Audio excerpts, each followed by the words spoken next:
this is Paige. Welcome back to my channel. If you're new here, once again, I'm Paige, and I'm an American who moved abroad to London a little over 3.5 years ago. I just moved a couple of weeks ago, and I'm currently settling into a totally different area of London. And if you've been tuned into my channel for a while, then you probably know that I was actually getting settled into another new flat just a year ago. I was living in what could be considered a luxury apartment here in London for 1 year. And since I've already moved out, meaning it's safe to do this, I've decided to hop on here today and tell you guys all about it. I'm gonna give you a tour. I'm gonna tell you how much the rent was. We're gonna break down the bills, everything. But most importantly, we're gonna talk about if it was actually worth it. First, let's get into this flat tour. The flat was located in Southwest London in what I, as an American, would consider an apartment complex, and it was called Battersea Reach. The complex was made up of many different houses, and each one had a different name. I personally lived in Jasmine House, but there was like a Baltimore house. There was, I actually can't remember the names of the other ones, but each one was a house, right? It was a really nice and modern flat compared to other places that I've lived in London, and just other places that I've seen in general. It was a 2-bedroom and 2-bathroom. I was sharing with a friend. My flatmate and I each had our own bathrooms. She had the big family bathroom in the hallway. I was fortunate enough to get the ensuite room, so I had a huge bedroom. Y'all, I miss that room so much. But I had a huge bedroom with an ensuite toilet, floor to ceiling windows. It was a gorgeous room. I loved the big wardrobes with the huge mirrors. It was definitely the perfect room for me.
The appliances were super up to date with an electric stove. It had this like really cool pull down outlet thing.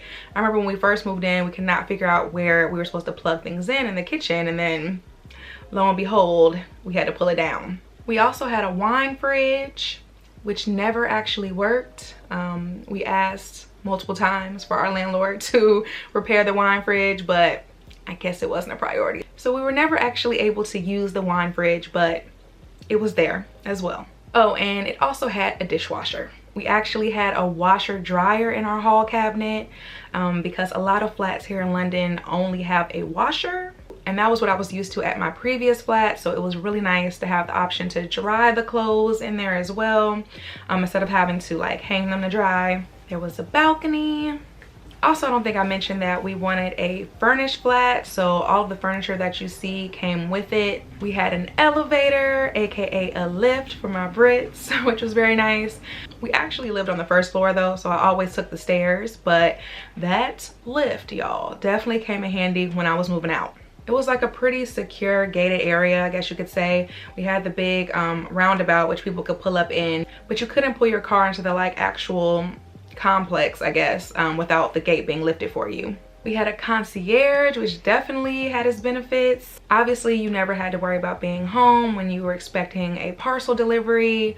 Sometimes it was a little bit annoying for me though, because everything had to go through concierge. Like even if you were at home waiting for it, it had to go through concierge. And because they covered like all the properties in the complex, it would take them a while to process our parcels.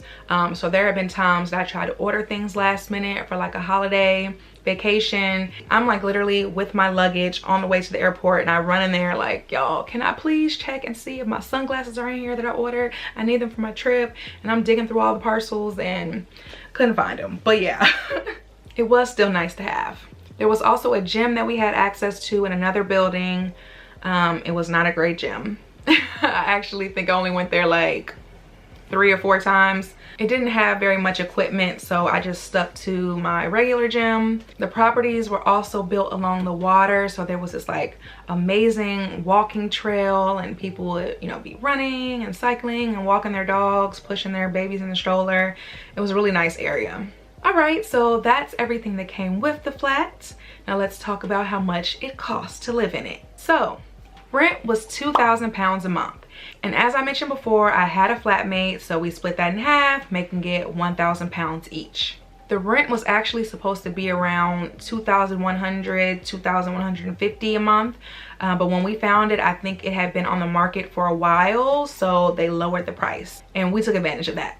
I personally didn't want our rent to be higher than $1,850 a month, but if you were following my vlogs last year, then you know that we were really struggling to find a place that worked for us. So when we found that one, it had everything that we wanted, and we just really had to take advantage. Bills. So my flatmate and I each had like different bills in our names. Like I had the electricity and the heating. She had the internet and the water. So I have my laptop here, and I'm just gonna try to share with you all like estimates of what we were paying in bills. So Wi-Fi was around £30 a month. Water was about £30 a month. Heat was about £17 a month, I would say on average. Electricity was around £70 a month. And then there is council tax. So here in London, you have to pay a tax for basically like living in the borough that you live in. I'm sorry, I don't really know how to explain it that well, but I think it like goes towards the community and the upkeep of the community. If you know a little bit more about that, you can share in the comments, but yeah, I think that's the gist of it. And it was something that I hadn't really thought too much about before agreeing to live with my old flatmate, because she was actually a PhD student, and students do not have to pay council tax. So she was just kind of like, that's on you, boo. So when looking for flat shares, you might notice that a lot of people say, sorry, but no students. And that's because they want somebody to move in who's gonna split that council tax with them. So yeah, the council tax all fell on me. Luckily, I did get a discount. I believe it was only because we were in a 2-person household, right? And one person was a student and one person wasn't. So I was able to get 25% off of the council tax. And also, luckily, Wandsworth, which is the borough that we lived in, has one of the lowest council tax rates, I think, in all of London. So it was very low compared to what it could have been if we moved to another area. So I believe I paid £931, around £931 for the year. And though I paid it in like big chunks and not per month, I broke it down into the monthly costs for the purpose of this video. So adding all those bills up, and remember, everything besides the council tax was split in half with my flatmate, I paid around £1,151.50 per month. And for my Americans, that is $1,410.16 a month. Okay, y'all, so with all of that broken down, you've seen the space, you know how much I paid. Now let's talk about whether it was worth it. So like I said, the highlight of living in this flat was my bedroom. I am a girl with a huge wardrobe, lots and lots of clothes. So having that amount of space was just like a dream come true. I don't even know if I showed all the storage in that room, but I also had an ottoman bed that lifted up, and I had clothes under there too. It was just great. It was great. But as a self-employed content creator, that space did not benefit my life enough, I guess you could say, to be worth the cost. However, it was a really nice experience. However, the new place that I live in is just as nice. It is just as fitting for me, but just in a different way. I actually live in a house now compared to a flat. So that's a totally different experience for me. It actually reminds me of like a cute little cottage. I love it so much. And the house is in like a really cozy and quiet neighborhood versus a busy complex. I love my room here. If y'all watched my moving day vlog, then you know that I have a room with a ton of storage, which is exactly what I needed. The house actually has a washer dryer too, just like my last place, which is amazing. A cleaner stops by once a week. Like, I couldn't ask for more. I honestly couldn't. I am saving a lot of money and a lot of headaches in this new place. I actually moved in with a live-in landlord, so this is her home. I don't have to worry about putting any bills in my name. Everything is handled by her. I just feel better about the amount that I'm paying now and what I'm getting out of it. Paying rent in general sucks, but you gotta do what you gotta do. I'm not a permanent resident here in the UK, so I won't be purchasing property or anything like that. I wanted to share this with you all because I know everyone has different preferences when it comes to finding somewhere to live.